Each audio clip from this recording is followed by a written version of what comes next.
ہم نے بیچ میں کہا نہیں، تمہارا نفس یہ نہیں کرے گا، ہم جو کہہ رہے ہیں وہ ہوگا، یہ ہے اولا بالتصرف۔ میں اس کو بار بار سمجھاؤں گا تاکہ بچے تک کے سمجھ میں آ جائے کہ سارے فیصلے انسان کے نفس کرتا ہے، نفس سارے فیصلے کرتا ہے۔ نبی کہہ رہا ہے کوئی فیصلہ تمہارے نفس کو حق نہیں ہے کرنے کا، ہم جو کہتے ہیں تو ہم اولا، نفس کے اوپر اولا۔ تمہارا حکم تمہارے نفس کا حکم کچھ نہیں ہے، اس لیے کہ تم بد نفسے ہو، تمہارا نفس ہم چلائیں گے، اور نفس کو جانا ہے مطمئنہ تک۔ تو کیا نفس لوامہ بننا چاہتا جو تم پر ملامت کرتا ہے؟ یہ قرآن میں سارے نفس موجود ہے، نفس کی قسمیں کتنی ہیں۔ آخری ہے سب سے سپر نفس مطمئنہ، جو امام حسین کی اللہ نے کہا آج نفس مطمئنہ، اس کے اوپر کوئی نفس نہیں، بس وہی ہے سب سے آخری۔ اور ایک وہ نفس ہے وَمِنَ النَّاسِ مَن يَشْرِي نَفْسَهُ ابْتِغَاءَ مَرْضَاتِ اللَّهِ وَاللَّهُ رَءُوفٌ بِالْعِبَادِ۔ شب ہجرت جو بکا ایک نفس وہ ہے، تو نفس پر بھی گفتگو ہوگی، اس لیے کہ یہ وہ نفس ہے جو ابھی آئے گا انفسنا وانفسکم، ابھی مباہلے میں نظر پھر آپ کا نفس ہے کل نفس ذائقۃ الموت، تو نفس کو سمجھنا ضروری ہے۔ نبی کہہ رہا ہم تمہارے نفسوں پر اولا ہیں، کچھ نہیں تمہارا نفس اولا ہے۔ اولا کے معنی مولا، یعنی ہم تمہارے نفسوں پہ حاکم ہیں، ورنہ جنت و جہنم کا فیصلہ کیسے ہوگا؟ جو ہم کہیں گے وہ تمہارا نفس جو کہے گا وہ نہیں۔ جہاں چاہیں ہم تمہارے نفس کے خلاف تمہیں آمادہ کر دیں کہ تم اپنے نفس سے بغاوت کرو،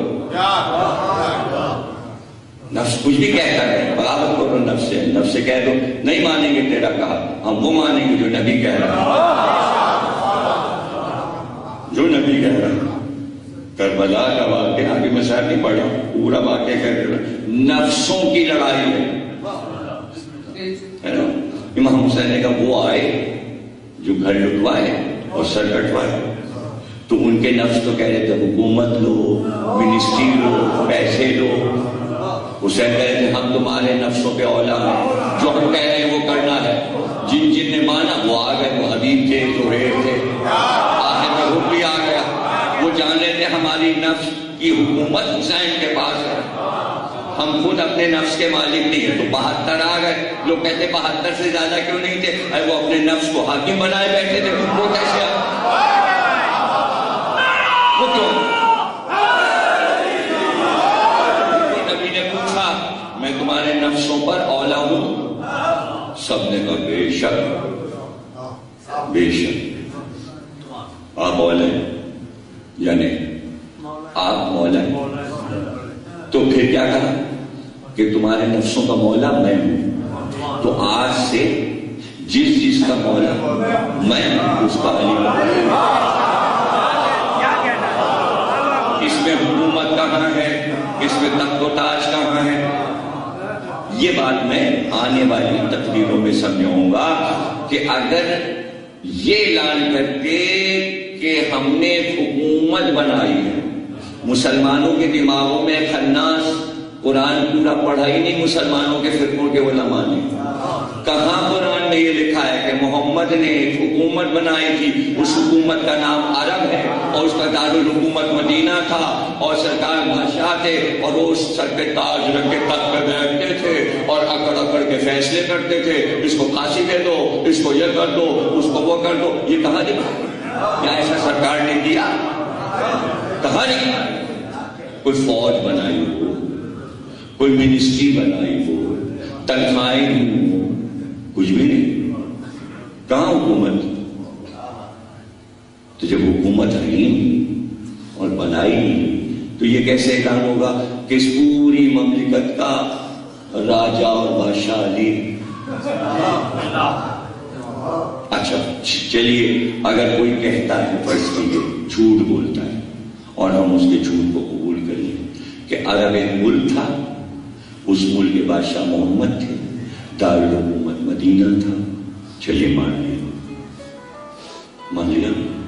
اور محمد یہ اعلان کر دیں کہ پہلے عرب کے بادشاہ ہم تھے اور دارالحکومت مدینہ تھا، اور اب یہ عرب کا بادشاہ علی ہے، یہی خلیفہ ہے، یہی بادشاہ ہے، اور یہ ہمارے خزانوں کا مالک ہے.